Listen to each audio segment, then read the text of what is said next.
দুর্নীতির বিরুদ্ধে zero tolerance Awami League সরকারের অঙ্গীকার বলে জানিয়েছেন নৌ পরিবহন প্রতিমন্ত্রী খালিদ মাহমুদ চৌধুরী। দুপুরে সাতক্ষীরার ভুমরা স্থলবন্দরের পোর্ট সিস্টেম উদ্বোধন শেষে সাংবাদিকদের প্রশ্নের জবাবে তিনি এই কথা বলেন। তিনি আরও বলেন, দেশে যে দুর্নীতি হচ্ছে তা নিয়েও ষড়যন্ত্র রয়েছে।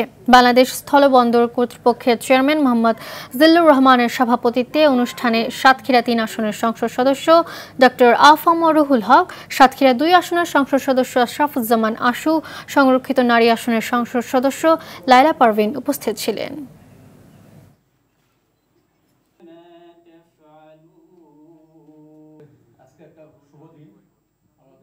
দুর্নীতি সমাজে তো আছে, আমরা শুধু বলি দুর্নীতি, কিন্তু বাংলাদেশের এইটার বিরুদ্ধেই তো আমাদের সংগ্রাম। শেখ হাসিনার সংগ্রামটাই তো এইটাই।